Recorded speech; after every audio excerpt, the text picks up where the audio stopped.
What is happening, my dear viewers? Thank you all so much for tuning in to another episode of Turning Pro at 30. I'm totally kidding. I may be as old as Karu, or almost as old as him, but definitely nowhere near the same level as him. Seriously, it's like we're playing different sports entirely. Anywho, the season continues and I am riding a high of confidence I rarely ever feel in life, let alone tennis. I don't have the numbers on hand, but I believe I never held a winning record across my 2 seasons in high school. So winning 5 in a row is definitely a new feeling. Today's matchup is with an opponent who picked up tennis during lockdown. Tennis is generally viewed as a pretty difficult sport to get proficient at, but my opponent is living proof that with a determined attitude, you can get to a pretty competitive level relatively quickly in just 3 years. He mentioned his first year was without coaching, and wishing to actually dedicate into improving, he found a coach a year in and started going down the USTA route. And it really showed as he was one of the more intelligent and consistent players I've faced so far. My usual game plan of keeping the rally alive for as long as possible in the first set will bite me in the ass this match, as my opponent is super consistent and has quite the gas tank.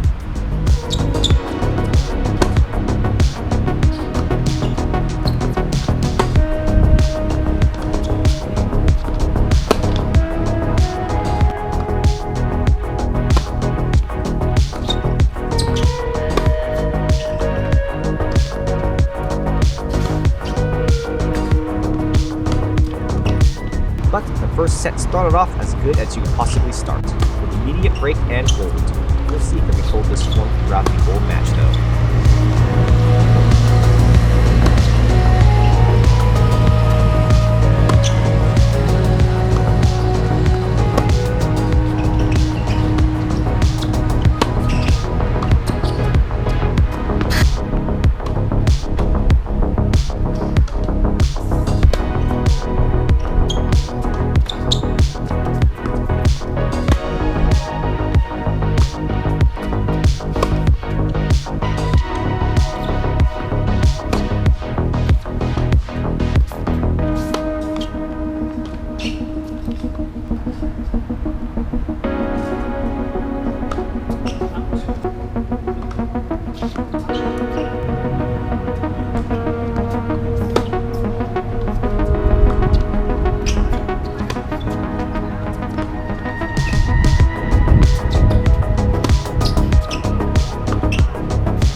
First serve is decent when it gets in, but my second serve still needs work, as does my backhand. You'll also notice I also like to target the backhand since most people's backhand tend to be weaker, mine included. It's kind of embarrassing how lopsided my forehand and backhand is.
benefit of someone like my opponent who picked up tennis as a young adult is that not only is he a clean slate for technique to be set, but he also has the maturity of an adult to comprehend more than just the techniques of this dense sport we call tennis. Not only do I have ingrained such fundamental errors in my technique that only seem to come out during match play, but I lack the mental maturity in actively and consciously constructing a point, constructing a game plan across a set. I can blame that I lack the fitness to continue my form into the second set, but more likely my opponent made the right adjustments to prod around my game to find a weakness. That weakness is something that I have yet to identify myself. So rewatching these matches in hindsight is super important in seeing the things that he was able to see that I wasn't at the time. But I will have to say, man, I was absolutely dead by the beginning of the second set. You can actually pinpoint the moment I break in this match. Our rallies are only getting longer too as we are both finding our rhythm. At this point in the match, I have become aware that I have dropped what little footwork I do have, which leads to some terrible unforced errors. Who knows how accurate they are, but according to my old Apple Watch, we end up burning over 1,500 calories this match. Like, holy freaking moly. I guess I and a lot of people never consider tennis as an endurance sport. Like, seriously, I can't imagine how demanding a 5-setter can be, especially at the intensities that professionals play.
By the start of the third, I am barely a person, and with people waiting for the court, I decided to close it out while still putting in what effort as I could. I didn't throw in a towel, so to say, but I did go into this last set with the sole goal of not being bageled. This is the first time this season my calves, namely my left one, started cramping during serve. Never thought about it, but during the peak of my serve, my entire body weight is just on the toes and calves, so my legs are completely shot. This is actually my first time experiencing such severe cramping from playing tennis.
trap shots hurt my soul even when they do go in. So to repent for my terrible technical sins, I say let's fucking go all in, baby. If the ball goes out, it's not because I didn't try.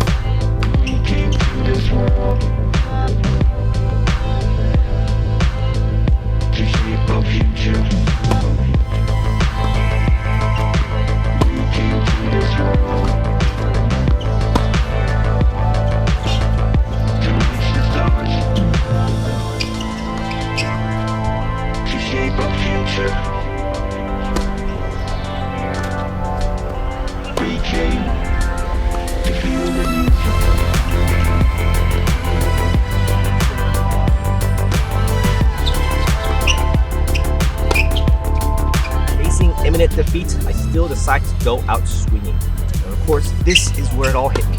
Wow, I should have just hit like this the whole time, using my entire body weight to generate the power. Who would have thought? Maybe I wouldn't have been so tired out. Never mind, I still want to call my ass kid.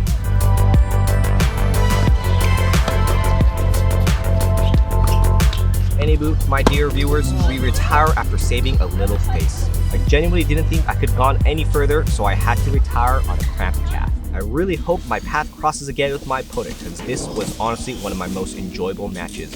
We even talked a little bit and had a little post-mortem during our match, chatting about general strategies and how we try to analyze each other's game. What we thought we did good, what we thought we did bad, etc. It's honestly one of the more enjoyable parts about tennis is the analytical side. The analytical and technical side of strategy and gameplay, not just hitting the ball hard and going for winners. This side of tennis is one of those things I wish I had more of growing up. To say that I never had one of these kind of post-match discussions with my own coach says a lot about the level of coaching I received. I love you, Uncle Sam, but come on, man. I have like the worst mental attitude when it comes to playing tennis. Not just technical habits that are hard to break, but mental habits and patterns that my mind goes through once I start hitting adversity. The side of tennis I never really considered how important it was. The mental side. Something that I have so much to work on, because I'll be honest, I got a little emotional during this match.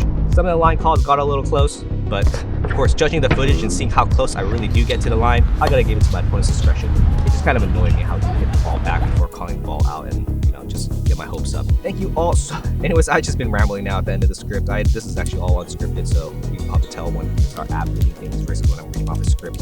Anyways, despite losing, I wouldn't say it was for a lack of trying or because my tennis was bad that particular day. I'd say it was a pretty good day, all things considered. I had the highest confidence I possibly could get going into the match, and yet my best efforts were still not enough. There's a lot to dissect in this one match. Not so much technique, as those faults are exactly the same since high school, but as I mentioned, macro mental aspects of tennis. The pandas of emotions I go through once I start hitting some frames and unforced errors. But I am already set for another match this week. I only need one more win to secure a spot in this season's end playoff, but I'm having a blast playing at least once or twice a week. While of course still squeezing in a wall sesh as much as I can to fix the technical difficulties that just seem to only come out during match play. It's so frustrating.